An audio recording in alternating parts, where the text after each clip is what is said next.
তুই এত বড় বেইমানি আমার সাথে করতে পারলি? এই শাহরিয়ার কখনো বেইমানকে ক্ষমা করে না। তোর জন্য মৃত্যু অবধারিত। মৃত্যুর জন্য তৈরি হয়ে নে। তোর কত বড় সাহস তোর ভাইয়ের বিরুদ্ধে প্রমাণ জোগাড় করে পুলিশের কাছে গিয়ে দিবি? এই জন্য আমাদের গ্যাংয়ে ঢুকেছিলি তাই না? এখন তোকে কেউ বাঁচাতে পারবে না। আহ, জোরে চিৎকার দিয়ে উঠলাম। সাকিব, অ্যাসিডের মধ্যে ফেলে দাও, ঝামেলা শেষ করো। আমি শান্তি চাই, কোলাহল আর ভালো লাগছে না। তখনই সাকিব মুন্নাকে অ্যাসিডের মধ্যে ফেলে দিল। মুন্না ছিল পুলিশের লোক, সে আমার গ্যাংয়ে ঢুকেছিল আমার বিরুদ্ধে প্রমাণ জোগাড় করার জন্য, আর সেটা আমি আজকে ধরে ফেলি। আমি সাকিবকে বলে উঠলাম, সাকিব, আমি বাসায় গেলাম, তোরা এখানেই থাক আর খোঁজ নে কোন পুলিশ অফিসার আমার ব্যাপারে খোঁজ নেওয়ার জন্য পাঠিয়েছিল।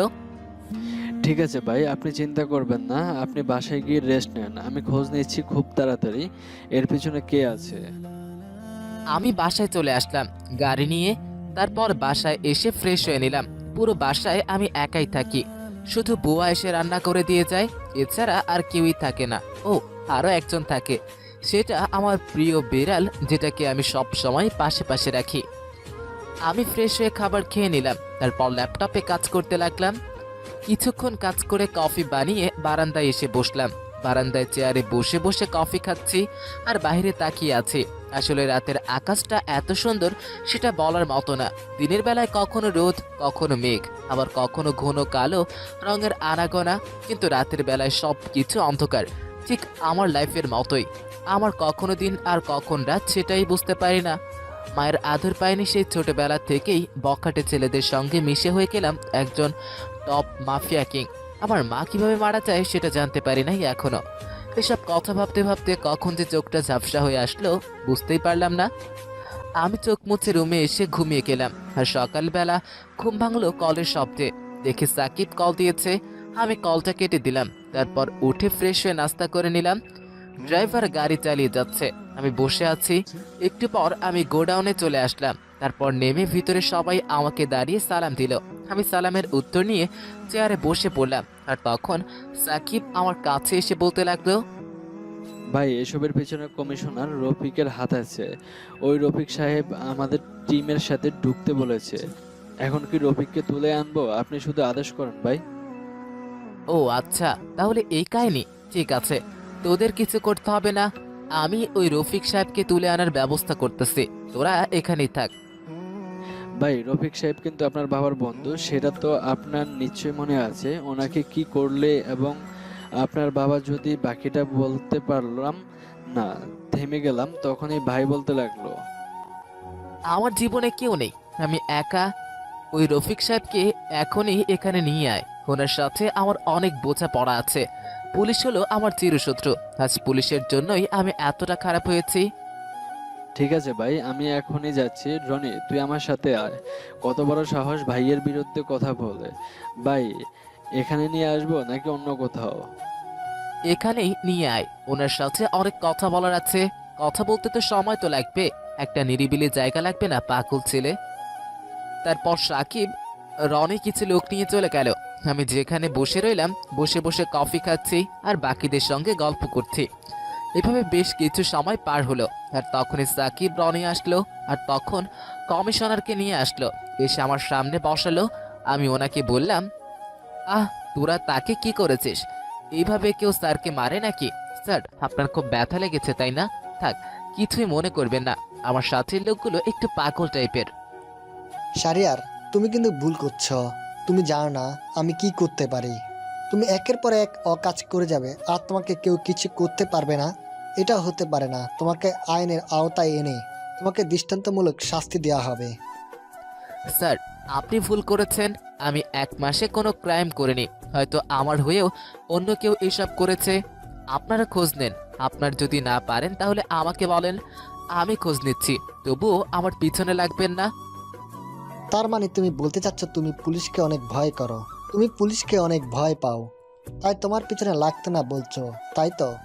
তাহলে তুমি আত্মসমর্পণ করো, আমি তোমাকে হেল্প করব। স্যার, এই শাহরিয়ার কখনো কাউকে ভয় করে না, আপনারা আমার কিছু ছিটতে পারবেন না। যে পর্যন্ত আমি নিজে আপনাদেরকে ধরা না দিব। আজ পর্যন্ত কোনো প্রমাণ পেয়েছেন আমার বিরুদ্ধে যে এই কাজটা আমি করেছি? না, কোনো প্রমাণ নেই। সাধারণ মানুষ কি আমার বিরুদ্ধে কোনো অভিযোগ করেছে? না, করেনি, কারণ আমি ওদের কোনো ক্ষতিই করি না। কিন্তু তোমার এই ক্ষমতা নেই যে তুমি আইন নিজের হাতে তুলে নেবে। তুমি আমার একটা অফিসারকে অ্যাসিড দিয়ে মেরে ফেলেছো, এটার কি জবাব দিবে তুমি? ও, আপনার অফিসার থাকলেও আমার কাছে ছিল একটা বেঈমান। ও আমার খবর অন্য গ্যাংকে সব খবর দিচ্ছিল। ও পুলিশ ছিল না স্যার, ও ছিল একটা ঘুষখোর। তাকে এইভাবে মারাও আমার খুব কম হয়ে গেছে। ওকে আরো কষ্ট দিয়ে মারা উচিত ছিল। তুমি ভুলে যেও না তুমি কার সাথে বসে কথা বলছো। আমি চাইলে তোমাকে এখান থেকে অ্যারেস্ট করে নিয়ে যেতে পারি। পারবেন না স্যার। আপনি কেন, পুরো ডিপার্টমেন্ট আমার পিছনে লাগলো, আমার কিচ্ছু করতে পারবেন না স্যার। আমার অনেক স্বপ্ন আছে, স্বপ্নগুলো পূরণ করতে দিন। তাই বলে তুমি ওপেন করতে পারো না? তুমি আইনের কাছে আত্মসমর্পণ করো। আমি এখনো বলছি, না হলে তুমি কোনো কিছুতে পার পাবে না। স্যার, এক কথা বারবার বলা আমি পছন্দ করি না। আমার কাজ শেষ পর্যন্ত আমি আপনাকে ধরা দিচ্ছি না। আর আমি কোনো অন্যায় করিনি যে আমার ভয় পেতে হবে। আর এই শাহরিয়ার কাউকে ভয় করে না। ইচ্ছে করলে আপনাকে এখানে মেরে ফেলতে পারি, কিন্তু কেন করব না জানেন? কারণ আমি আপনাকে অনেক সম্মান করি। আপনি আমার বাবার বন্ধু, তাই সম্মান দিচ্ছি। না হলে আপনার মতো অফিসারকে মারতে বেশিক্ষণ দিয়ে সময় লাগবে না, সেটা আপনি ভালো করেই জানেন। সেই সুযোগটাই আপনি নিয়েছেন, ভালো। শারিয়ার, তুমি কিন্তু আমাকে ভুল বুঝতেছো। আমি কিন্তু তোমাকে সাবধান করতে আসলাম। আজকে তোমার তোমার এসবের জন্য তোমার বাবা তোমাকে পছন্দ করে না। তুমি চাইলে তোমার বাবাকে তোমার সাথে এক করে দিতে পারি, তবুও তুমি আমার কথা মতো চলো। স্যার, পৃথিবীতে আমার মা ছিল আমার কাছে, আর সে মাকে আমার সামনে আগুনে পুড়ে হত্যা করেছিল। তখন আপনারা কই ছিলেন? তখন তো আমার বাবা আমাকে একটু সান্ত্বনা দিয়ে বলেনি যে আমি বিষয়টা দেখছি, আমি আমার মায়ের প্রতিশোধ না নিয়ে থামবো না। এর পেছনে যারা আছে, সামনে যারা আছে, তাদেরকে আমি কুত্তার মতো মারবো। আপনি এখন আসতে পারেন। রফিক সাহেব চেয়ার থেকে উঠে হাঁটা দিল। বাইরের দিকে রফিক সাহেব চলে যাচ্ছে। আর তখন সাকিব আমার কাছে এসে বলতে লাগলো, ভাই এটা কি করলেন? এত কষ্ট করে ধরে আনলাম আর আপনি ছেড়ে দিলেন? ওই শালা অনেক বদমাইশ। কোথাও কি বলতে হয় আর কি করতে হয়, কি বলে বাঁচতে হবে সেটা খুব ভালো করেই জানে। বেশি বুঝিস না, যেটা করেছে আমার ভালোর জন্যই করেছি। এই শাহরিয়ার কোনোদিন লাভ ছাড়া কোনো কিছু করে না। আজকে যা কথা হলো সেটা আমার বাবার কানে যাবে, তারপর আমি রিয়াকশনটা দেখব। তখনই রনি বাইরে থেকে দৌড়ে আসলো আর হাঁপাতে হাঁপাতে আমার কাছে এসে বলতে লাগলো, ভাই সর্বনাশ হয়ে গেছে। আমাদের কোম্পানি পুড়িয়ে দিয়েছে ওই নাইট কিং এর লোকজন। আমাদের সম্পূর্ণ কোম্পানি এখন আগুনে পুড়ে ছাই হয়ে গেছে। কোনো ফায়ার সার্ভিসে আসছে না, ওরা না করে দিয়েছে। আমাদের কোটি কোটি টাকা লস হয়ে গেছে। মানে কি বলিস? এই নাইট কিং এর এত বড় সাহস আমার কোম্পানিতে আগুন দেয়? আজকে ওদেরকে শেষ করে দিব। সাকিব, আমার লোকজন ওদেরকে খবর দে, আমিও ওর কোম্পানিতে জ্বালিয়ে পুড়িয়ে ছারখার করে দিব। ঠিক আছে ভাই, আমি এখনই খবর দিচ্ছি। এবারে আমি ফোনটা বের করেই রাজকে কল দিলাম। কিছুক্ষণ কল হতেই কলটা ধরলো আর আমি এক পাশ থেকে বলতে লাগলাম, রাজ তুই এখন সব ছেলেদের নিয়ে ভাইয়ের গোডাউনে চলে আয়, ভাইয়ের আদেশ। এদিকে আমি সব ছেলেদের কল দিয়ে আমার গোডাউনে আসতে বললাম। বেশ কিছুক্ষণ পরেই সবাই চলে আসলো। রাজ এসে আমাকে সব জিজ্ঞেস করলো। আমি কিছু করলাম না, চুপ করে রইলাম। সাকিব সব কিছু খুলে বলল। তারপর বের হলাম নাইট কিং এর আস্তানায়। কিছুক্ষণ পর এসে পৌঁছে গেলাম আর তার কোম্পানিতে গ্যাস দিয়ে আগুন জ্বালিয়ে দিলাম। তখনই ওদের ওখান থেকে ফায়ার করতে লাগলো, আমিও পাল্টা ফায়ার করতে লাগলাম। নাইট কিং এর লিডার ফাহাদ ধরিয়ে পালিয়ে গেল। আমার লোকেরা ধরে আনলো। তারপর চলে আসলাম গোডাউনে। গোডাউনে এসে আমি চুপচাপ বসে আছি। আমি জানি এটা ওর সাহস হতে পারে না। ওর পিছনে অন্য কেউ আছে, ভাত খেয়ে অন্য কেউ লিড দিচ্ছে, যার কারণে ফাহাদ এসব করছে। আচ্ছা কাকা, তোর কি মনে একটুও ভয় নেই যে আমি কার জন্য এসব করেছি আর ও আমাকে কি করতে পারে? তুই ভাইয়ের ব্যাপারে সব কিছু জেনেও এ কাজটা কেন করলি? এখন এটার মস্ত বড় মাসুল দিতে হবে তোকে। ভাই তুই শেষ, তোর মৃত্যুর সময় খুব কাছে চলে আসছে। এখন তাড়াতাড়ি করে তোর অ্যাকাউন্টে থেকে যে পরিমাণ ক্ষতি হয়েছে তার ডাবল ভাইয়ের অ্যাকাউন্টে ট্রান্সফার কর। আর না করলে কি হবে সেটা তো ভাই আপনার কিছু করতে হবে না। এইসব ছোটখাটো ব্যাপার আমাদের উপর ছেড়ে দেন। এমনটাই দেব না নিজের নাম ভুলে যাবে। সাকিব, আমি ভিতরে গেলাম, তোরা এই কাজটা শেষ কর আর সমস্ত কোম্পানি লিখে নিবি ফাহাদের কাছ থেকে, আর বাকিটা কি করতে হবে সেটা তুই ভালো করেই জানিস। আমি ভিতরে গেলাম। এই বলে আমি ভিতরে চলে আসলাম। ভিতরে আমার একটা রুম আছে। আমি রুমে এসে শুয়ে পড়লাম আর রনি এসে এসিটা অন করে দিল। তারপর কখন যে ঘুমিয়ে গেলাম মনে নেই।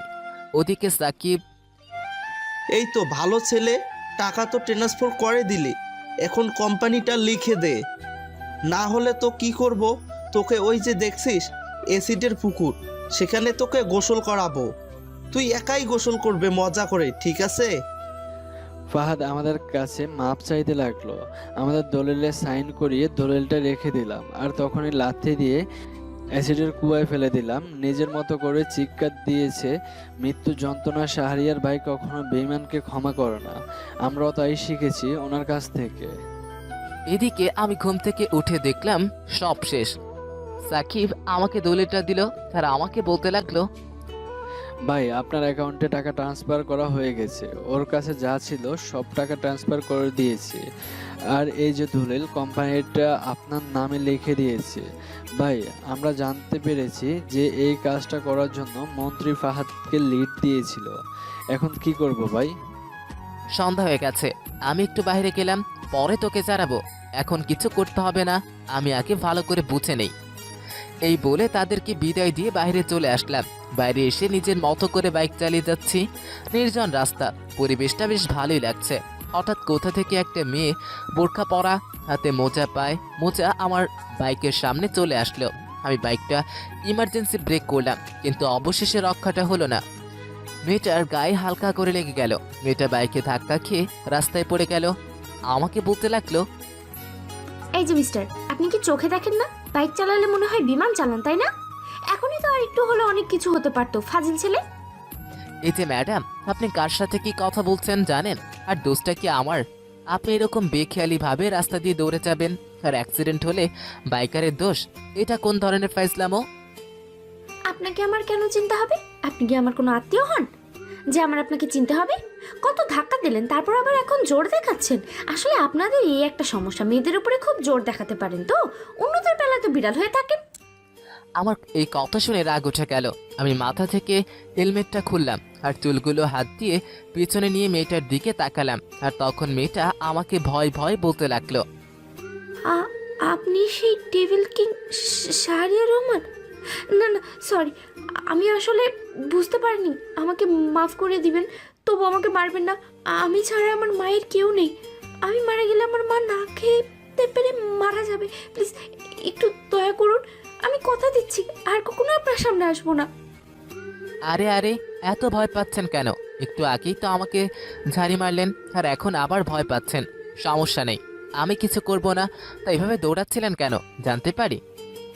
আমার মা খুব অসুস্থ, আমি ডাক্তার ডাকার জন্য যাচ্ছিলাম তো, আর তখনই আপনার সাথে ধাক্কা খাই।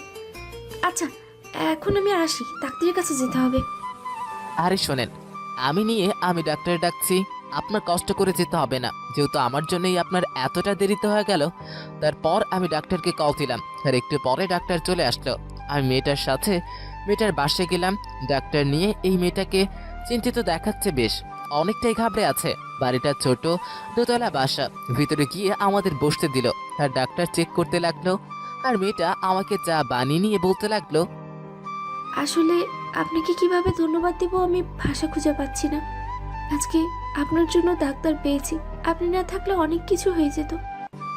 আরে না, সমস্যা নেই, এটা তো আমার দায়িত্ব, একটা মানুষের পাশে থাকবো, এটা আমার অনেক ভালোই লাগে। আপনার আর কোনো সমস্যা আছে থাকলে বলতে পারেন। না, কোনো সমস্যা নেই। আচ্ছা, আপনাকে একটা ব্যক্তিগত প্রশ্ন করতে পারি? আপনাকে সবাই এমন খারাপ লোক বলে কেন? কিন্তু আমার তো মনে হচ্ছে না আপনি এতটা খারাপ। সবাই বলে আপনাকে অনেক বদমেজাজি, কাউকে দয়া করতে জানেন না, সামান্য কারণে নাকি মানুষকে খুন করে। এটা কি সত্যি? আচ্ছা, আগে আমাকে এটা বলেন, আমার জন্য কি কোনো জনগণের ক্ষতি হয়েছে? আমি কি সাধারণ মানুষকে কোনো ক্ষতি করেছি বা সাধারণ মানুষকে রাস্তায় পিটিয়েছি? আমি জাস্ট সমাজ থেকে ওই অসঙ্গতিগুলো দূর করি, সেজন্যই হয়তো অনেকে আমাকে খারাপ বানিয়েছে। মিডিয়াতে অনেক কিছুই দেখায়। হ্যাঁ, সেটা আমি বুঝতে পেরেছি। তবে জানেন, আপনাকে সামনাসামনি দেখার অনেক শখ ছিল। আজকে সেটা পূরণ হয়ে গেল। হয়তো সেটা একটা অ্যাক্সিডেন্টের মাধ্যমে, কিন্তু ভালোই হয়েছে। আপনাকে দেখতে পেলাম। আপনাকে আমি বেশ অনেক আগে থেকেই চিনি, বাট কখনো সামনাসামনি কথা বলার ইচ্ছে থাকলেও সেটা কখনো পূরণ হবার নয়। ও আচ্ছা, আসলে আমি তেমন ভালো মানুষ না। জানি না কেন আমার সাথে সবাই এরকম বলে। যেমন আপনি বলছেন, যতটুকু করি সেটা সম্পূর্ণ আমার মনের কথা। আমার মন যা বলে আমি তাই করি। তা আজকে আসি, আন্টির দিকে খেয়াল নেবেন। আর কোনো সমস্যা হলে ডাক্তারকে কল দিয়েন, ডাক্তার চলে আসবে। এই বলে আমি বাইরে চলে আসলাম। তারপর বাসায় এসে ফ্রেশ হয়ে শুয়ে শুয়ে রেস্ট নিতে থাকবো। আর তখনই বুয়া এসে আমাকে খাবার দিল।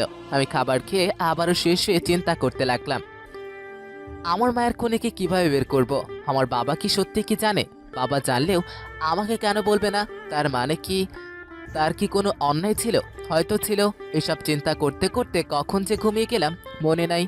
সকালবেলা ঘুম ভাঙলো পাখির ডাকাডাকি শব্দ। জানালা দিয়ে এক চিলতে রোদ আমার মুখে এসে পড়েছে। বাইরে পাখির কিচিরমিচির শব্দ, পরিবেশ ভালোই লাগছে। তখনই আমার ফোনে একটা কল আসলো। আমি ফোন হাতে নিয়ে দেখি রনি কল দিয়েছে। আমি কলটা রিসিভ করলাম, আর ওপাশ থেকে রনি আমাকে বলতে লাগলো, ভাই, মন্ত্রীকে খুঁজে পেয়েছি। মন্ত্রী এখন এই জায়গায় আছে। এখন কি ওকে তুলে আনবো? আর এই মন্ত্রীর সাথে আপনার বাবার একটা কানেকশন আছে। মন্ত্রীকে তুলে আনার দরকার নেই। আমি, তুই আর সাকিব যাব মন্ত্রীর সাথে। অনেক কথা বলার আছে। ও ছিল আমার বাবার বিশ্বস্ত বন্ধু, যে আমাদের বাসায় বড্ড যাতায়াত করত। আমি কল কেটে রেডি হয়ে নিলাম। রেডি হয়ে গোডাউনের দিকে যেতে লাগলাম। বাইকে করে যাচ্ছি, তখনই এক পাশে দেখি ওই কালকের মেয়েটা দাঁড়িয়ে আছে। আমাকে দেখে হাত দিয়ে ইশারা দিল। আমি বুঝতে পারলাম মেয়েটা একটু চঞ্চল স্বভাবের আর অনেকটা সহজ সরল। এরকম মেয়েই আমি মনে মনে খুঁজছিলাম, যাকে আমার সাম্রাজ্যের রানী বানাবো। মেয়েটার কথাবার্তা, মেয়েটার বাচ্চাদের মতো সেই হাসি, প্রতিবারের মতোই আজকেও হাতে মোজা, পায়ে মোজা, বোরখা পড়ে আছে। শুধু চোখগুলো দেখা যাচ্ছে, চোখে কাজল দেওয়া, দেখতে যেন কালো পরি। আমি সামনে গেলাম, আর তখন মেয়েটা আমাকে বলতে লাগলো, এই, আচ্ছা, আপনি এরকম কেন? আমি আপনার জন্য কত কষ্ট করে চা বানিয়ে নিলাম, আর আপনি না খেয়ে চলে গেলেন। আর কালকে আমার জ্ঞান ফিরে আপনাকে দেখতে চাচ্ছিলাম। আমি আপনার কথা বলেছিলাম মাকে, তো আপনার কথা শুনে ভীষণ অবাক হয়। আমি সবটাই বুঝিয়ে বলেছি তো। এখন কোথায় যাচ্ছেন? মারামারি করতে? না, ঠিক তা না, একটা জরুরি কাজ ছিল আর কি, সেখানেই যাচ্ছিলাম। তা আপনি বাইরে কেন? কোনো দরকার আছে? আর কালকে আপনার বাবাকে দেখতে পারলাম না। ও আচ্ছা, আমার তো বলতেই মনে নেই। আমার বাবা ছিলেন পুলিশ অফিসার। 2 বছর হলো হার্ট অ্যাটাক করে মারা গেছেন। বাবার পেনশনের টাকা আর মায়ের শিক্ষাগত দিয়েই আমাদের দিন চলে গেছে। এইভাবেই ভালো আছি। আপনি কথা বলার সময় একটু আস্তে আস্তে কথা বলবেন, দেখবেন আপনাকে অনেক সুন্দর লাগছে। আর দুষ্টুমিটা এভাবেই করে যাবেন সব সময়। আচ্ছা, আপনার নাম্বারটা দেন। আমার যদি কোনো বিপদ হয় তাহলে আপনাকে কল দেব। বুঝতেই তো পারছেন, আমি আর মা একা থাকি। কখন কি হয়ে যায় বলা তো যায় না। আচ্ছা, নম্বরটা লিখেন, 0191777। আমি নাম্বারটা দিয়ে বিদায় দিয়ে চলে আসলাম। আর ওদিকে আখি একা একা বলতে লাগলো, এই তো মশাই, আপনার নাম্বারটা আজকে পেয়ে গেলাম। এখন থেকে আপনাকে জ্বালানো শুরু। 2টা বছর ধরে আপনাকে ভালোবাসি। আপনি নিজেও জানেন না আমি কি। পুলিশকে এত ঘৃণা করেন, আর সেই পুলিশই আপনার বউ হবে। আপনাকে আমি ভীষণ ভালোবাসি। আমার কাছে আপনার যা ছবি আছে, আপনি সেগুলো কল্পনাও করতে পারবেন না। আমি আপনার ছায়ার মতো পাশে থাকবো। এই বলেই একে একে হাসতে লাগলাম। তারপর বাসায় চলে আসলাম। বাসায় এসে ল্যাপটপে কাজ করতে লাগলাম। কাজ করার ফাঁকে তখনই আমাকে রফিক সাহেব কল দিল। আমি কলটা রিসিভ করলাম, আর ওপাশ থেকে রফিক সাহেব আমাকে বলতে লাগলো, আখি, আমি তোমাকে বলেছি জাস্ট অভিনয় করতে, কিন্তু তুমি যেভাবে আগাচ্ছ সেভাবে কিন্তু তুমি সিরিয়াস হয়ে যাচ্ছ। তোমাকে আমি এই ব্যাপারে সিরিয়াস হওয়ার জন্য বলিনি। কিন্তু স্যার, আমি ওর ব্যাপারে এমন কোনো তথ্য পাইনি যে তাকে অ্যারেস্ট করব বা কোনো ক্ষতি করব। আর ভালোবাসার বিষয়ে কখনো অভিনয় হয় না। আপনি আমাকে 2 বছর ধরে এই কেসের সাথে দিয়েছেন। আমি যেদিন ওনাকে প্রথম দেখি, আর সেদিন আমি আখি, জাস্ট স্টার্ট আপ।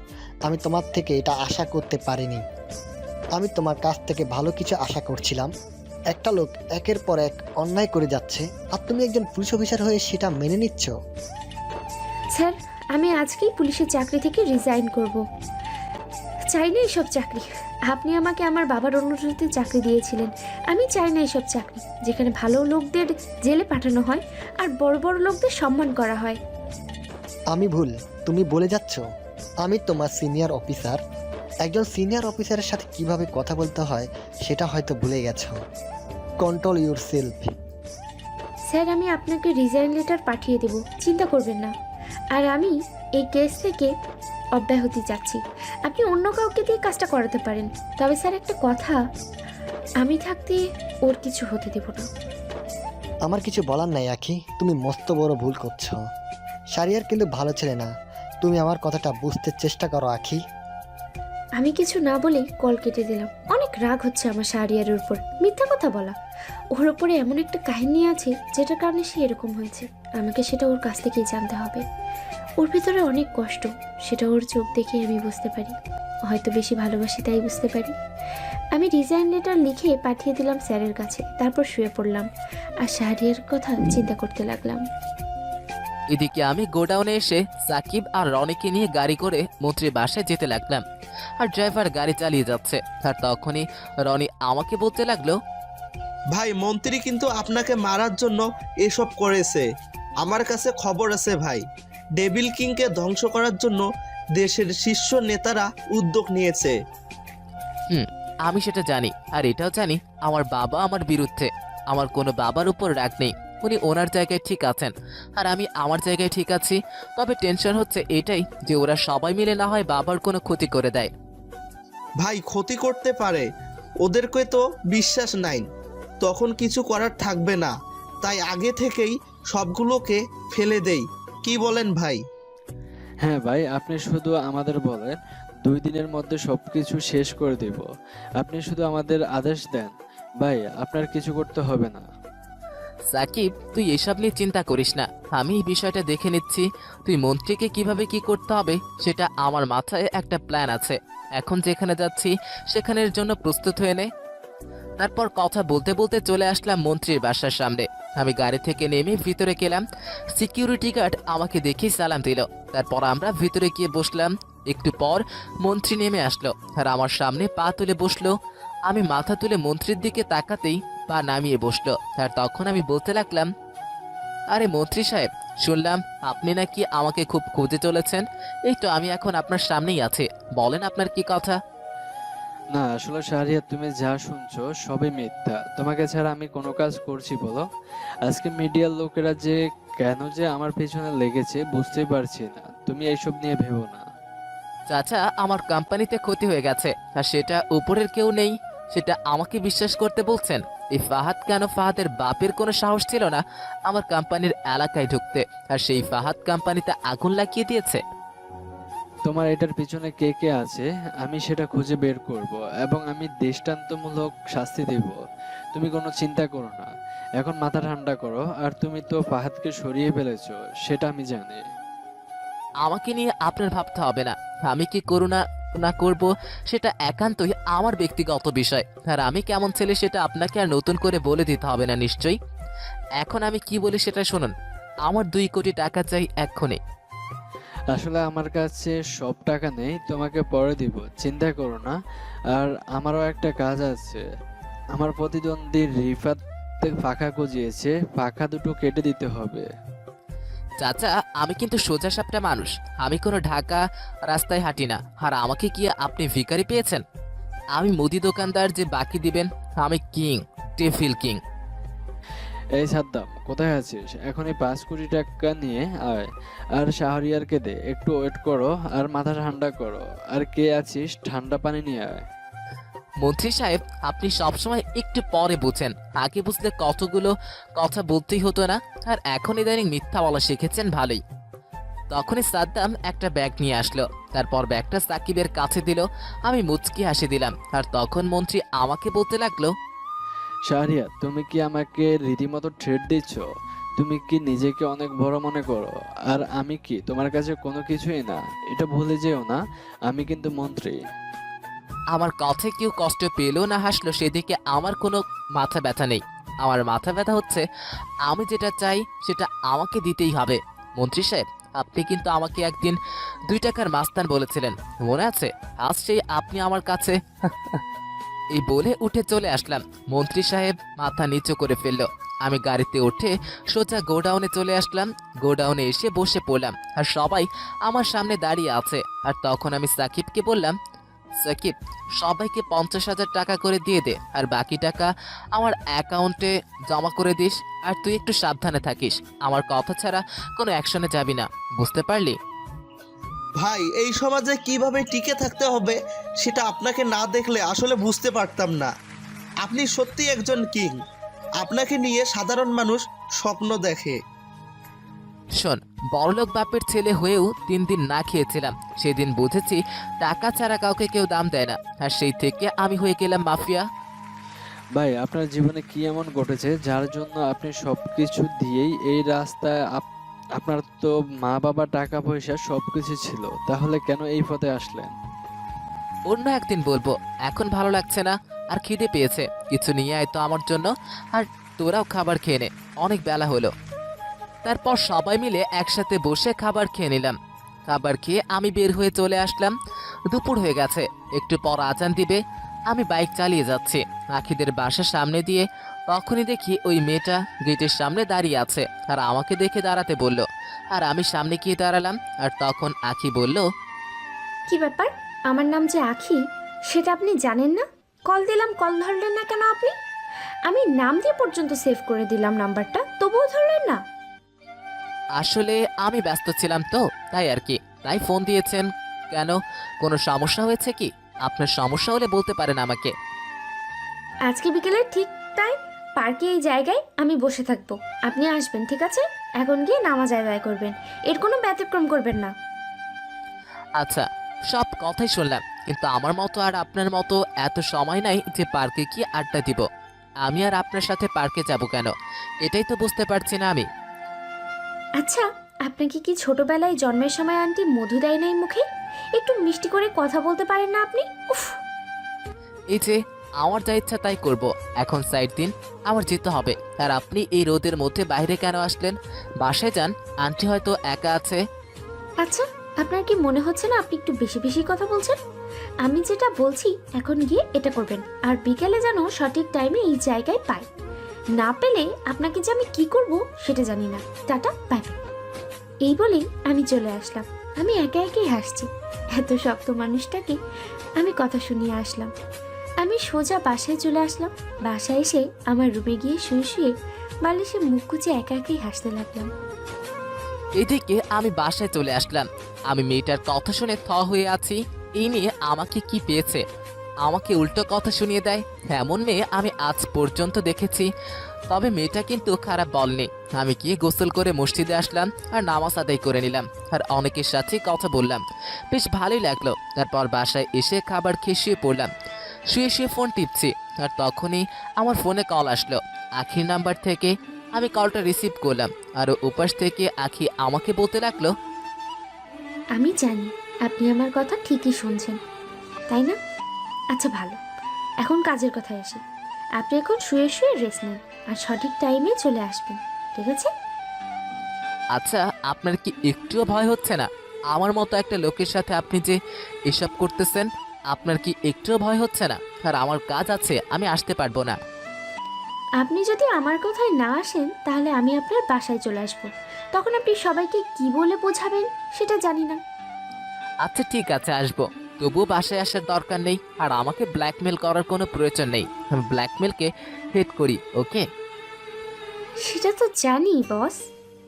এই বলে আমি কল কেটে দিলাম। কল কেটে আমি শুয়ে রইলাম। তার মানে শাহরিয়ার রহমানের দুর্বল জায়গা হচ্ছে ব্ল্যাকমেল করা, আর এভাবেই আপনাকে আমার কাছে আনতে হবে। এভাবে সময়টা পার হলো। আমি 3:40 ওই জায়গায় চলে আসলাম। বসে আছি, এখন আমার মানুষটা আসবে। আসলে প্রিয় মানুষটার জন্য অপেক্ষা করা এটা সত্যি কষ্টকর। এদিকে আমি না চাইতেও রেডি হয়ে পার্কে চলে আসলাম।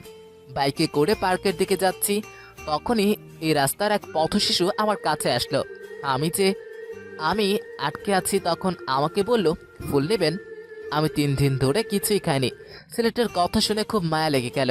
আমি ফুলগুলো নিলাম আর পকেট থেকে 1000 টাকা নোট বের করে দিয়ে দিলাম। তখন ছেলেটা খুশি হয়ে কান্না করে দিল। আমি ওই ছেলেটাকে জড়িয়ে ধরলাম আর ছেলেটাও আমাকে জড়িয়ে ধরলো। তারপর ছেলেটাকে বিদায় দিয়ে আমি পার্টিতে চলে আসলাম। পার্কে এসে দেখি আঁখি হাতে মোজা, পায়ে মোজা, বোরখা পড়ে আছে সেই আঁকের মতোই। আমি সামনে গিয়ে বাইক ব্রেক করলাম আর নামলাম। বেশ দূরত্ব রেখেই ওর পাশে বসলাম আর তখন আমাকে বলতে লাগলো, আপনার আসতে 7 মিনিট লেট হলো কেন? এই 7 মিনিট কোথায় ছিলেন? কার সাথে রোম্যান্স করছিলেন, নাকি কাউকে খুন করছিলেন, কোনটা? আর ফুলটা কি আমার জন্য নাকি অন্য কারোর জন্য? যদি আমার জন্য হয়ে থাকে তাহলে এখনই আমাকে দিয়ে দিন, শুধু শুধু হাত রাখার দরকার নেই। আচ্ছা আপনার কি একটু লজ্জা শরম বলতে কিছুই নেই? আপনি একটা মেয়ে হয়ে এইসব বলছেন আমাকে, আর আমাকে আপনি পেয়েছেন টা কি? তাকে ওই দিন আসলে আপনার উপকারটা করা আমার ভুল হয়েছিল। এটাই তো ভালো হয়েছে বস, না হলে কথা বলাটা শুরু করতাম কি করে? এখন তো আর কোনো সমস্যা নেই, এখন আপনার গলায় ঝুলে যাব। বিড়বিড় করেই কথাটা বললাম। এসব বিড়বিড় করে কথা না বলে সরাসরি কথা বলেন, আমিও একটু শুনি। আপনি আমার নামে দুর্নাম করছেন নাকি গুণগান গাইছেন? আচ্ছা ফাজলামো বাদ দেন, এখন আসল কথা শুনুন। আমি আপনাকে সেই 2 বছর আগে থেকেই চিনি। অনেক কথা বলতে চেষ্টা করলাম কিন্তু পারলাম না। এটা তো আপনাকে বলেছিলাম, আমাকে নিজের মনে করে আপনার কালো অতীতটা কি আমাকে বলা যায়? প্লিজ না করবেন না। আমার কালো অতীত সবাই জানতে চায়, তাহলে চলুন আমার সাথে, আজকে সবাইকে বলবো। সেই বলে আমি আখির হাতটা ধরলাম। আখি কিছুটা আটকে উঠলো। তারপর বাইক আমি স্টার্ট দিলাম আর আখি আমার পিছনে বসে পড়লো। এরপর চলে আসলাম গোডাউনে আর তখন রনি বলতে লাগলো, এই সাকিব দেখ, ভাইয়ের বাইকের পিছনে একটা মেয়ে। এটা কি আদৌ স্বপ্ন দেখছি নাকি সত্যি? ভাই আমাদেরকে তো তার বাইকের পেছনে কোনো দিনও বসায় নাই, আর সেখানে একটা মেয়ে। ভাই তো মেয়েদেরকে একদম সহ্য করতে পারে না। বেশি কথা বলিস না, ভাই চলে আসছে, চুপচাপ থাক। ভাই কোনো কারণ ছাড়াই কোনো কিছু করে না, এটার মধ্যে নিশ্চয়ই কোনো একটা ঘাবলা আছে। সাকিব আমাদের দুজনের জন্য কফি নিয়ে আয়। আর তোরা আমার অতীত জানতে চেয়েছিলে না, আজকে তোদেরকে বলবো। ভাই আপনি সত্যি বলেছেন, আপনার এই কাহিনীটা শোনার জন্য আমরা কতদিন ধরেই ওয়েট করেছি, অবশেষে আপনি সেটা বললেন। ঠিক আছে ভাই, আমি এখনই আনছি। এই বলে আমি কফি বানাতে চলে আসলাম। তারপর কফি নিয়ে ভাই আর ওই মেয়েটাকে দিলাম। আর তখনই ভাই বলতে লাগলো, আমি যখন ইন্টার প্রথম বর্ষে পড়ি তখন থেকেই ঝামেলাটা তীব্র হয়। ব্যবসার কাজে অনেক সময় দেশের বাইরে যেতেন। এদিকে আমি আর মা বাসায় থাকতাম। আবার আমাদের বাসায় অনেকেই আসতো। সব বলেছিল বাবার বন্ধু, তারা সবাই বাবার সাথে ব্যবসা করত। আমাকে সবাই আদর করত, আমিও সবাইকে অনেক ভালোবাসতাম। এইভাবে বেশ কিছুদিন কেটে যায় আর ইয়ার চেঞ্জের পরীক্ষা চলে আসে। ফার্স্ট ইয়ার থেকে সেকেন্ড ইয়ারে উঠবো, তো পরীক্ষার প্রায় 10-12 দিন আগেই ঘটনাটি ঘটে। আমি কলেজ থেকে বন্ধুদের সাথে আড্ডা দিয়ে ফিরছিলাম আর বাসায় এসে দেখি মা বিছানায় এলোপাথারি ভাবে শুয়ে আছে, কাপড় চোপড়ের ঠিক নেই। এটা দেখে বেশ অবাকই হলাম, কারণ মা পর্দা করে, কারো সামনে যায় না, আর সেই মা এভাবে শুয়ে আছে। বিষয়টা খটকা লাগলো। আমি কলেজ থেকে আগেই ফিরেছিলাম, কলেজ ছুটি দেওয়ার 2 ঘন্টা আগেই বাসায় ফিরেছি। আর আমি এটা দেখে অন্য রুমে গেলাম। অন্য রুমে গিয়ে দেখি বাবা আর তার কিছু বন্ধুরা বসে আছে, তার মধ্যে মন্ত্রী আর রফিক সাহেবও ছিলেন। আমি বাবাকে কিছু বললাম না। আমি রুমে এসে মাকে ডাক দিলাম। মা উঠে নিজেকে ঠিক করে নিল। তখন ভাবলাম হয়তো মা ঘুমের ঘরে এমন হয়েছে, মায়ের হাই প্রেশার ছিল। তারপর আমি এসব বাদ দিয়ে ফ্রেশ হয়ে খাবার খেয়ে নিলাম। এইভাবে ট্রেনটা পার হলো। রাতের বেলা খাবার খেয়ে নিজের মতো করে ঘুমিয়ে গেলাম, কিন্তু মাঝরাতে বাইরে থেকে চিৎকার চেঁচামেচির শব্দ আসলো। আমরা 2 তলায় থাকতাম, তার নিচের সব কথাই মোটামুটি শুনতে পেতাম। কি হয়েছে সেটা দেখার জন্য জানালা দিয়ে আমি তাকিয়ে রইলাম। দেখলাম অনেকগুলো মানুষ জটলা হয়ে আছে, সেখানে বাবাও আছে। বাবার চোখে পানি, রাস্তার ল্যাম্পপোস্টের আলোতে বেশ ভালোই বোঝা যাচ্ছে। আমি নিচে নামলাম, তারপর তাকিয়ে দেখি মাটিতে রক্তাক্ত অবস্থায় মায়ের লাশ পড়ে আছে। আমি মাকে গিয়ে কান্না করতে করতে জড়িয়ে ধরলাম, চিৎকার দিয়ে কান্না করছিলাম। সেদিন তারপর যথারীতি মায়ের দাফন কাফন হয়। সবার কাছ থেকে জানতে পারলাম যে মা আত্মহত্যা করে মারা গেছে। বাবার কাছে জিজ্ঞেস করলেই বলতো মা ডিপ্রেশনে থাকার কারণে আত্মহত্যা করে মারা গেছে। আমি অনেকবার জিজ্ঞেস করেছিলাম মা কি নিয়ে ডিপ্রেশনে ছিল, কিন্তু বাবা এটা ওটা বলে এড়িয়ে যেত। আমার এই বিষয় নিয়ে সবসময় ভাবতে লাগলাম। আর এদিকে পড়াশোনা তো শেষ। দিন দিন আমার অবস্থা খারাপ লাগলো। নিজের মতো করে চলাফেরা শুরু করলাম। বাড়ির চারিদিকে শুধু মায়ের প্রতিচ্ছবি দেখতে পারতাম। মা কেমন জানি আমার দিকে তাকিয়ে কান্না করতো নীরবে। এভাবে বেশ কয়েকদিন কেটে যায়। আমিও বখাটে বন্ধু বান্ধবের সাথে মিশতে লাগলাম, শুধুমাত্র ভুলার জন্য। এর জন্য আমাকে ডাক্তারেরও দেখিয়েছিলেন বাবা, কিন্তু কোনো কিছুতেই লাভ হয় না। বন্ধু বান্ধবের সাথে মিশতে মিশতে কখন দিয়ে নিজেও খারাপ হয়ে গেলাম বুঝতে পারলাম না। বাবার টাকা ছিল, ইচ্ছা মতো টাকাও ওড়াতাম। বাবাও কোনো বেশি একটা খোঁজ নিত না। তারপর একদিন আমি একজনকে খুন করি, আর সেদিনই বাড়ি ছেড়ে দিই আর হয়ে যায় একজন মাফিয়া। সে থেকে আমারই পাপের রাস্তায় আছি। আমি আজও জানি না যে আমার মা কেন মারা গেল। মায়ের মরার পেছনে কারণ ছিল মায়ের সাথে হয়তো অনেক আগে থেকেই কিছু একটা হয়েছিল। সেই ঘটনাটা আমার জানা দরকার। আমি আজও মায়ের খুনিকে খুঁজে বেড়াচ্ছি। আমি জানি আমার মা আত্মহত্যা করেনি, আমার মাকে খুন করা হয়েছে। মায়ের কাপড়গুলো পর্যন্ত পুড়িয়ে দেওয়া হয়েছিল। তখনই দেখি সবাই কান্না করছে, আখি নীরবে চোখের জল ফেলছে।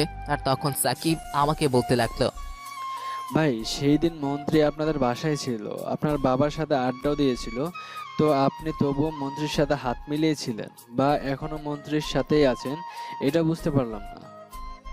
আমি মন্ত্রীর সাথে এখনো আছি, কারণ আমাকে সত্যিটা জানতে হবে। সেই সময়টা হয়তো খুব শীঘ্রই চলে আসছে। আমি খুব শীঘ্রই সত্যিটা জানতে পারবো। আমি তোমাকে সাহায্য করব। আমার মনে হচ্ছে আমি পারবো। যারা খুনের পরিবর্তে আত্মহত্যা দিয়ে চালিয়েছে তাদেরকে খুঁজে বের করব, কথা দিলাম। তখনই হঠাৎ করে আগে আমাকে শক্ত করে জড়িয়ে ধরলো। সবাই অবাক হয়ে তাকিয়ে আছে। আমিও কেন জানি অজান্তেই আখিকে শক্ত করে জড়িয়ে ধরলাম। তখনই সবাই অন্যদিকে চলে গেল। আখি কান্না করতে করতে বলছে, আমি তোমাকে অনেক ভালোবাসি, সেই 2 বছর ধরে তোমাকে ভালোবাসি, কিন্তু কখনো তোমার সামনে আসার সাহস পাইনি। সেদিন তুমি আমার সামনে না আসলে হয়তো কখনো ভালোবাসাটা প্রকাশ করতে পারতাম। ভীষণ ভালোবাসি, কখনো ছেড়ে যেও না আমাকে। যেখানেই যাও আমাকে নিয়ে যেও। বাসায় চলে যাও, সন্ধ্যা হয়ে গেছে। তোমার মা হয়তো চিন্তা করবে বাসায় আন্টি একা আছে, রাতে কল দিয়ে তখন কথা বলবো। এখন আমার একটা কাজ আছে। রনি আখিকে গিয়ে তার বাসার সামনে নামিয়ে দিয়ে আয়। তারপর রনি আখিকে গাড়ি নিয়ে নামিয়ে দিতে গেল। আমি বসে বসে ল্যাপটপে কাজ করতে লাগলাম। পুরনো ফাইল ঘাটাঘাটি করছি, যদি কিছু পাওয়া যায়। তখনই একটা বিষয় দেখে আমি অবাক হলাম, আর সঙ্গে সঙ্গে রেডি হয়ে পিস্তল নিয়ে বেরিয়ে পড়লাম। আমার সাথে সাথে সাকিব আছে, আরও কিছু ছেলে। আমি কোথায় যাচ্ছি সেটা সাকিব জিজ্ঞেস করলো না। আমি একটা বাসার ছাদে চলে আসলাম। সাকিবের বুঝতে বাকি রইল না যে এটা রফিক সাহেবের বাসার ছাদে।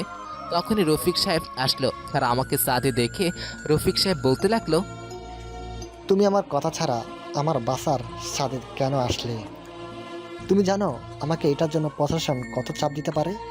তুমি আমার অনুমতি ছাড়া এই বাসায় কেন ঢুকলে? স্যার আমি কোনো কৈফিয়ত দিতে চাই না, আমাকে আমার কাজ করতে দিন। আপনি আগে এইটা বলেন, আমার মা যেদিন আত্মহত্যা করে সেদিন কি হয়েছিল? শারিয়ার, এটা এতদিন পরে কেন কথা হচ্ছে? আর তোমার বাবা এখনো জীবিত আছে, ওনার কাছে গিয়ে জিজ্ঞেস করো। আমার কাছে কেন জিজ্ঞেস করছো? আর তাছাড়া সবাই জানে তোমার মা আত্মহত্যা করে মারা গেছে। স্যার এতদিন আমার পায়ের তলার মাটি শব্দ ছিল না, আজকে পায়ের তলার মাটি শক্ত আছে। এখন আপনাদের নিয়ে আসল খেলাটা শুরু হবে। এই দিনটার জন্য আমি অপেক্ষা করছিলাম। আমি যদি সত্যিটা জানতে পারি, খোদার কসম কাউকে শান্তি দিব না। শারিয়ার, তুমি বুঝতে পারতেছো না তুমি কি বলতেছো? আমি তো তোমার আঙ্কেল হই। তাছাড়া তোমার কতগুলো মামলা আমার কাছে আছে জানো? যদি বাপের বেটা হয়ে থাকে তাহলে আমাকে জেলে নিয়ে দেখা। এতদিন তোদেরকে কিছুই বলিনি, কিন্তু আর সহ্য হচ্ছে না। আমি সত্যিটা জানতে চেয়েছিলাম, কিন্তু তোরা আমাকে কেউ বলবি না। তো ঠিক আছে, সত্যিটা কি করে বের করতে হয় সেটা আমি খুব ভালো করেই জানি। এতদিন চেয়েছিলাম যে এমনিতেই তোরা বলবি, কিন্তু তোরা এমনিতে বলার মানুষ না। সাকিব, ধরে এটাকে আমার গোডাউনে নিয়ে যা। শারিয়ার, তুমি কিন্তু ভুল করছো। আমার কথাটা একবার শোনো। আমি এসবের মধ্যে নাই। আমাকে শুধু শুধু এসব করছো। এরকম কিছু করলে প্রশাসন তোমাকে ছেড়ে দিবে না। আরে রাখ তোর প্রশাসন আমি নিজেই তৈরি করতে পারি। এই হাসান, এই শালাকে নিয়ে যা। আর সাকিব, তুই আমার সাথে আয়। এই বলে আমি বাইরে চলে আসলাম। আর তখনই আমাকে একটা কল আসলো। আমি ফোন বের করে দেখি আখি কল দিয়েছে। আমি কলটা রিসিভ করলাম, আর ওপাশ থেকে আখি বলতে লাগলো, তোমার সাথে আমার অনেক কথা আছে। আমি একটা ফাইল পেয়েছি, যেটা দেখলে তুমি চমকে যাবে। ফাইলটা রফিক সাহেবের কাছে ছিল। আমি স্যারের কেবিন থেকে চুরি করে এনেছি অনেক কষ্ট করে। আখি, তুমি আমাকে ফাইলটা পাঠিয়ে দাও, আর আমার কথা ছাড়া তুমি বাসা থেকে বের হবে না একদম, বুঝতে পারছো? আচ্ছা ঠিক আছে, কিন্তু আগে শোনো আর মাথা ঠান্ডা করো। আমি পুলিশ। আমাকে রফিক স্যার দায়িত্ব দিয়েছে তোমার ব্যাপারে খোঁজ নেওয়ার জন্য। আমি চাকরিটা ছেড়ে দিই? আখি, আমি তোমার ব্যাপারে সব কিছু জানি, আমাকে কিছু বলতে হবে না। তুমি বাসায় থাকো, আমাকে নিয়ে চিন্তা করো না। এই বলে আমি কল কেটে দিলাম। তারপর বের হলাম মন্ত্রীর বাসার দিকে। আমি বাসার সামনে এসে সকল গার্ডদের গুলি করতে লাগলাম, আর ওরাও আমাকে গুলি করতে লাগলো, কিন্তু আমার সাথে পারলো না। তখন মন্ত্রী বের হয়ে এসে আমাকে বলতে লাগলো, শাহরিয়ার, তুই কি পাগল হয়ে গেছো? তুমি আমার বাসায় এসে আমার লোকদের মারছো। তুমি কিন্তু দিন দিন অনেক বার বেড়ে গেছো। চুপ, আর একটাও কথা বলবি না। চল আমার সাথে। এতদিন ধরে তোর সাথে কথা বলার জন্য অপেক্ষা করেছি। হ্যাঁ, সবাই শোন, তোমাদের সাথে আমার কোনো শত্রুতা নেই, তাই কেউ আসলে আমি কিন্তু ছেড়ে দিব না। এই বলে মন্ত্রীকে নিয়ে গাড়িতে তুললাম। তারপর চলে আসলাম আমার গোডাউনে। আমি নেমে মন্ত্রীকে নিয়ে গেলাম, আর দেখি রফিককে চেয়ারে বসিয়ে রেখেছে। আমি সাকিবকে বললাম মন্ত্রীকে বেঁধে ফেলার জন্য। আমি চেয়ারে বসলাম আর বসে জিজ্ঞাসা করলাম, সেদিন তোরা আমাদের বাসায় ছিলি, বল সেদিন কি হয়েছিল? আমার বাবা এরকম হলো কি করে? আমার বাবা আগে এমন ছিল না।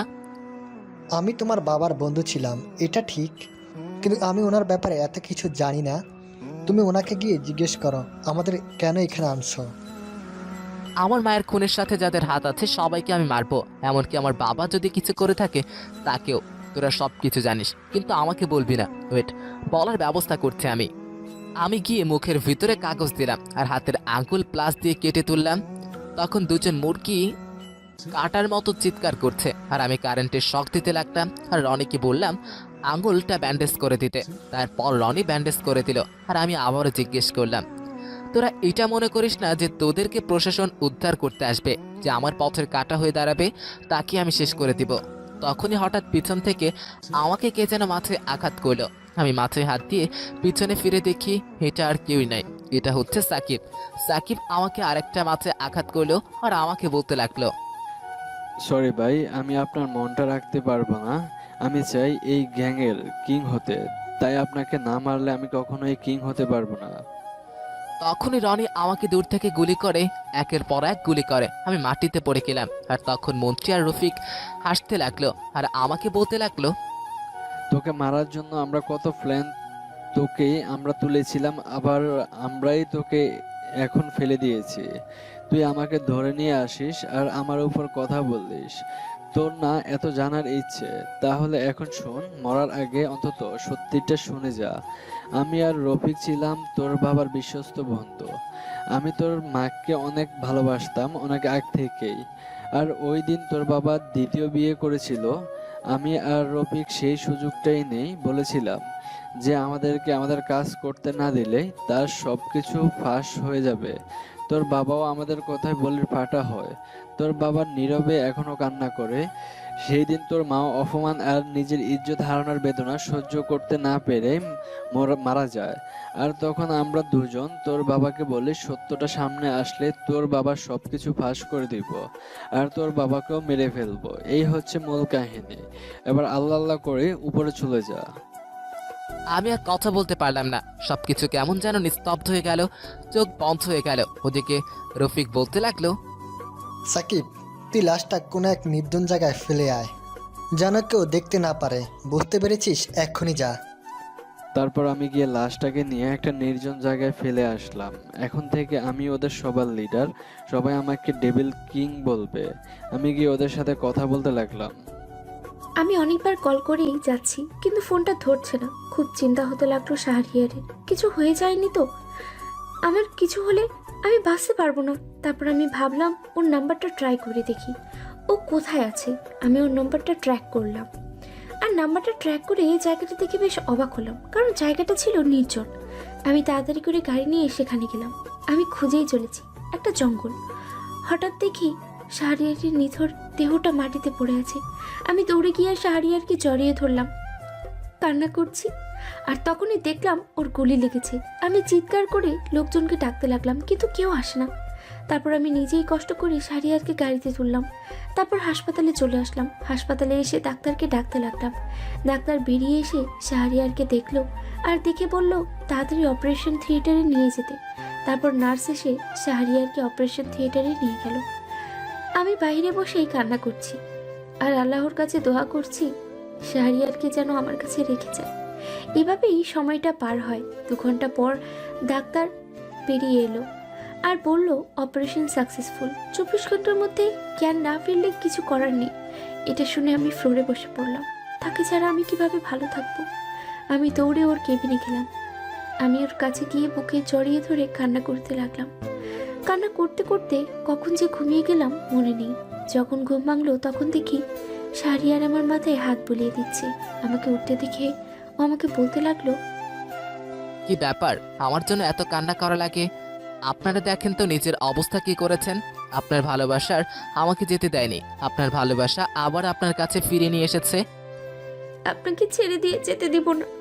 আমি আল্লাহর কাছে কিছুই চাই না, আল্লাহর কাছে শুধু আপনাকেই চাই এবং আল্লাহ তাআলা আমাকে দিয়েছে। আখি, আমি একটা কথা বলি, আমাকে কাজটা করতে দিবা তুমি? আমি প্রতিশোধটা নিতে চাই। তারপর আমি আখিকে সবকিছু খুলে বললাম। সবকিছু শুনে আমাকে বলতে লাগলো, না, আমি তোমাকে আর হারাতে চাই না। আমি কোথাও যেতে দেব না তোমাকে। আমি আর পারছি না তোমাকে ছাড়া। এখন কিছু হয়ে গেলে কিভাবে ভালো থাকবো বলো? আমিও নিজেকে শেষ করে দেবো তাহলে। চুপ, এমন কথা কখনো মুখে আনবে না তুমি। আর দেখো, আমার আর কিচ্ছু হবে না। আমি বেঈমানগুলোকে শিক্ষা দিব, এই শাহরিয়ার বেঈমানকে কখনো ক্ষমা করে না। এখন এসব কথা বাদ।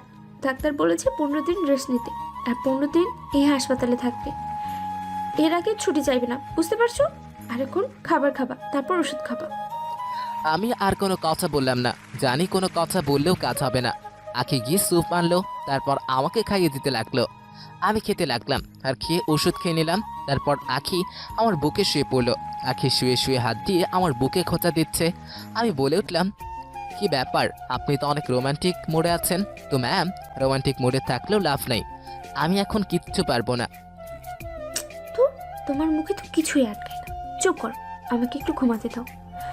এই জায়গায় ঘুমাতে এতটা শান্তি লাগে আমি আগে তো জানতাম না। এইভাবে আমাদের খুনসুটি চলতে লাগলো আর পার হয়ে গেল 15টা দিন। 15 দিনে আখি আমাকে একটুর জন্য চোখের আড়াল করেনি। আজকে বাসায় ফিরছি। আমি আখিকে বললাম, শোনো, তুমি এখন বাসায় চলে যাও। মা হয়তো একা আছে, কাজের লোক দিয়ে কি আর সব কাজ হয়? আমি সময় হলে নিতে আসবো, ওকে? তাহলে কথা দাও, আমার জন্য নিজেকে সেফ রাখবা, আমার জন্য তুমি ভালো থাকবা আর বাসায় এসে খেয়ে যাবা। না হলে তোমাকে আমি পরে বোঝাবো। আখির কথা শুনে হাসলাম আর তার বাসার সামনে নামিয়ে দিলাম। আর আমি আমার বাসায় চলে আসলাম। সবাই আমাকে দেখে অবাক অবাক হওয়ার কথা, সবাই জানে আমি মারা গেছি। তারপর আমি বাসায় এসে আমার রুমে চলে আসলাম আর বুয়া আমার জন্য কফি নিয়ে আসলো। আমি মনে মনে বলছি, আমি আজকে মন্ত্রীকে দুনিয়া থেকে তুলে দিব। এভাবে সময়টা পার হয় আর এখন রাত 11টা। বাসা থেকে বের হলাম। ছদ্মবেশ ধারণ করে আমি মন্ত্রীর বাসার ছাদে এসে পাইপ দিয়ে রুমে প্রবেশ করলাম আর দেখি মন্ত্রী ঘুমোচ্ছে। আমি ব্যাগ থেকে একটা ড্রপার বের করে ওর ঠাটে হালকা লাগিয়ে দিলাম আর চলে আসলাম। আর নামতে যাব তখনই আমাকে একজন দেখে নেয়। আমি মারতে লাগলাম আর তারপর চলে আসলাম। সেখান থেকে আমি গোডাউনে চলে আসলাম।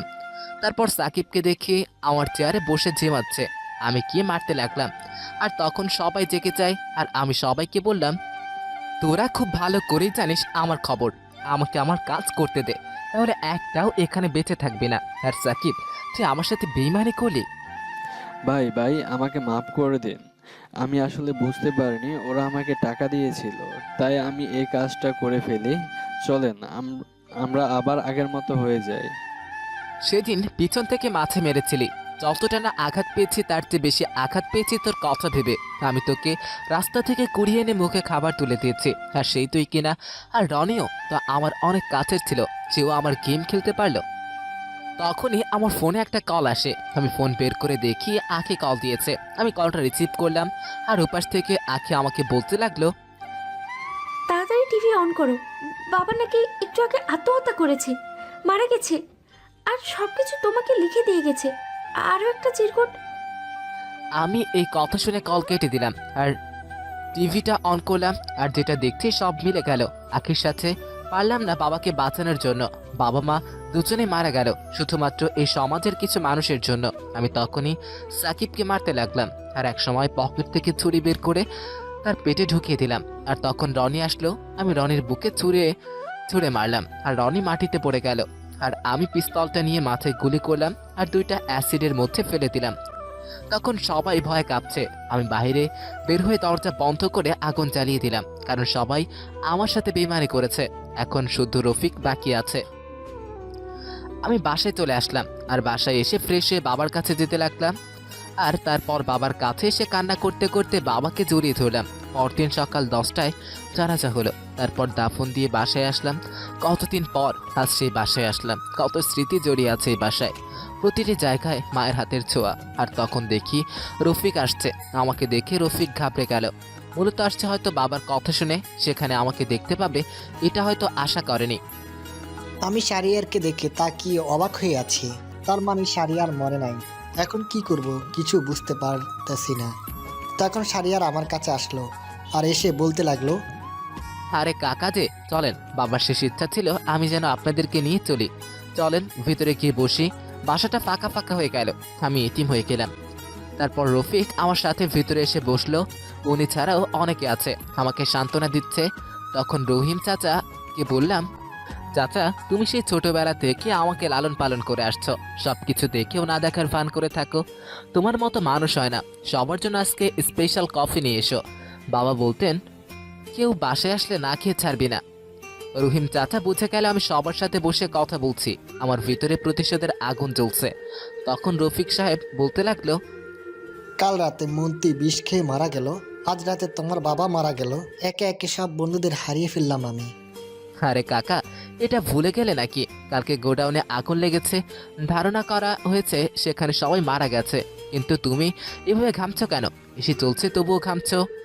তারপর রফিক রুমাল দিয়ে মুছতে লাগলো, আর একটু পর রহিম চাচা কফি নিয়ে এসে সবাইকে দিল। সবাই কফি খেতে লাগলো।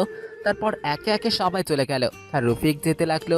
সে সবার পিছনে আছে। আমি পিছন দিক থেকে গুলি করলাম, সাইলেন্সার লাগানো, তাই শব্দ হলো না। আর আমি পিস্তলটা রহিম চাচার কাছে দিয়ে রফিককে গিয়ে ধরলাম। ফ্লোরে পড়ে গেল, আর আমি কানে কানে বলতে লাগলাম, শালা কুত্তার বাচ্চা, আমার বাবা মারা গেছে, তবুও আমি তোদের সঙ্গে ভালো করে কথা বলেছি কেন সেটা জানিস না? আমার মাকে ধর্ষণ করেছিস তোরা, আমার বাবাকে ব্ল্যাকমেল করেছিস তোরা। এভাবেই মরার দরকার ছিল। হাসপাতালে গেলেও লাভ নাই, কফিতে বিষ ছিল যেটা খেয়ে তোর মন্ত্রী বন্ধু মারা গেছে। আজকে থেকে আর কেউ বিরক্ত করবে না তোকে। Tata, bye bye. তারপর আবার জোরে বলতে লাগলাম, ডাক্তার, অ্যাম্বুলেন্স, তাড়াতাড়ি কাকাকে হাসপাতালে নিয়ে যেতে হবে। কে গুলি করলো? কে? তখন রফিক মারা গেল, আর আমার মনে প্রশান্তির হাসি। আমি বাবা মায়ের মৃত্যুর প্রতিশোধ নিতে পেরেছি। তখনই আমাকে পুলিশ ধরলো। এখন আর কোনো সমস্যা নেই, আমার কাজ শেষ, আমাকে কোর্টে তোলা হলো। আমি সবকিছু স্বীকার করলাম, আর সবকিছু শেষে রায় হলো 2 বছরের জেল। এভাবে দেখতে দেখতে পার হয়ে গেল 1টা বছর। সরকার আমাকে 1 বছরের সাজা মাফ করেছে। আমি তাকিয়ে দেখি আখি দাঁড়িয়ে আছে, আর চোখের নিচে কালো দাগ পড়ে গেছে। আখি প্রতিদিন আমাকে দেখতে আসতো, আর আমি গিয়ে শক্ত করে জড়িয়ে ধরলাম। আর তখন আখি আমাকে বলতে লাগলো, কথা দাও আর কখনো বাজে কাজ করবে না, এসবের মধ্যে যাবে না। অনেক তো কষ্ট দিয়েছো, এবার দুজনে মিলে সুন্দর সংসার করব। ঠিক আছে, বাবার ব্যবসার সবকিছু তো আমাকেই দেখতে হবে, আর এদিকে আপনাকে নিয়ে ভালো থাকবো। আর এখন চলো, তাড়াতাড়ি বিয়ে করতে হবে, আমার খুব রোমান্স করতে ইচ্ছে করছে। এদিকে একটু গুছিয়ে আমি সেলুন থেকে আসি। আর এত টেনশন করতে হবে না, আপনি এখন ভালো মানুষের বউ, কোনো ডেভিল কিংয়ের নয়। তারপর আমি বাসা থেকে বের হলাম আর চলে আসলাম সেলুনে। আমাকে দেখে দাঁড়িয়ে গেল সবাই। আমি সবাইকে বসতে বললাম, চুল দাড়ি কেটে রাতে বাসায় ফিরলাম। বাসায় ফিরে গোসল করে শুয়ে পড়লাম। আর তখন আখি খাবার নিয়ে আসলো, আর আমাকে বলতে লাগলো, আচ্ছা, তুমি একটা কথা বলো তো, মানুষ জেলে থাকলে চেহারা নষ্ট হয়ে যায়, রোগা হয়ে যায়, আর তোমার ক্ষেত্রে হয়েছে উল্টো। কেন বলো তো? ওরা কি এমন করেছে তোমাকে? আমাকে যে জেলারের আন্ডারে দেওয়া হয়েছিল তাকে আমি একদিন বাঁচিয়েছিলাম, আর সেই জন্য এই 1টা বছর ভালো করে কেটে গেল। আর ওনার জন্য 2 বছরের জায়গায় 1 বছর লেগেছে।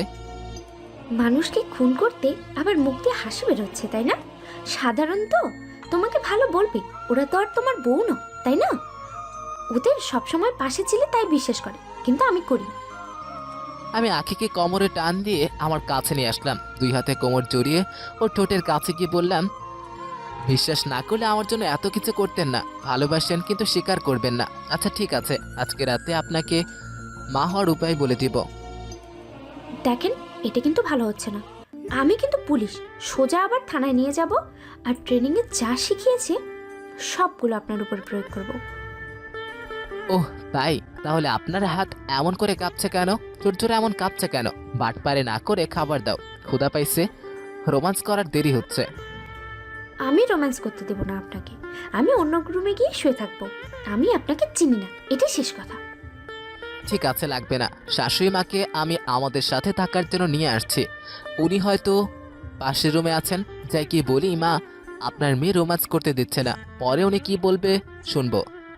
চুপ, বাজে লাগলো। এই বলে আমি ওর ঠোঁটজোড়া দখল করে নিলাম, আর 10 মিনিট পর ছেড়ে দিলাম। তারপর খাইয়ে দিতে লাগলাম। খাওয়া শেষ করে ডাইনিং রুমে কাজ করতে লাগলাম। এত বড় বাড়ি, কিন্তু লোকজন নেই। আমার শাশুড়ি মায়ের চারিদিকেই ছবি লাগানো, সব কিছুতেই ওনার হাতের ছোঁয়া আছে। এদিকে আমি কতক্ষণ ধরে ওয়েট করছি, কিন্তু আখি আসছে না। প্রায় রাত 11টার দিকে আখি আসছে। আখি লাইট বন্ধ করে আমার বুকে আসলো আর বলতে লাগলো, শোনেন, এত অভিমান করবেন না। এত বড় বাড়ি, আর মায়ের ছবিতে ময়লা পড়ে গিয়েছিল, সেগুলো পরিষ্কার করলাম, তাই দেরি হলো। সেটা তো বুঝতেই পারছি। এখন মা আমাকে স্বপ্ন সে বলল আর একটা মা আনতে, যে মা সারা বাসা দৌড়াদৌড়ি করবে আর সবাইকে জ্বালাবে। ও তাই, তাহলে বিনিময়ে আমি কি পাবো শুনি? তখন তো সেই নতুন মাকে ভালোবাসবেন, আমাকে ভুলে যাবেন, তাই না? সব বুঝি আমি। তাই ভুলে গেলেও রাতে তো আমি আপনার কাছে আসবই, না আসলে আমাকে ঘুমানোর ওষুধ দিবে কে শুনি? এখন আদর করবেন? আমি কেন আদর করব? আপনার সম্পদ আপনি নিজে আদর নিতে পারেন না? তাছাড়া আমি এখনো পিচ্ছি, এইসব কিছু বুঝি না আমি। তারপর আমি ওর ঠোঁটজোড়া দখল করে নিলাম আর আখিও রেসপন্স দিতে লাগলো। তারপর দুজনে হারিয়ে গেলাম এক নতুন রাজ্যে। আর এইভাবেই না হয় চলতে থাকুক আমাদের মিষ্টি ভালোবাসা। নতুন নতুন ভালোবাসার গল্প পেতে আমাদের চ্যানেলটা সাবস্ক্রাইব করে পাশে থাকবেন। ধন্যবাদ সবাইকে।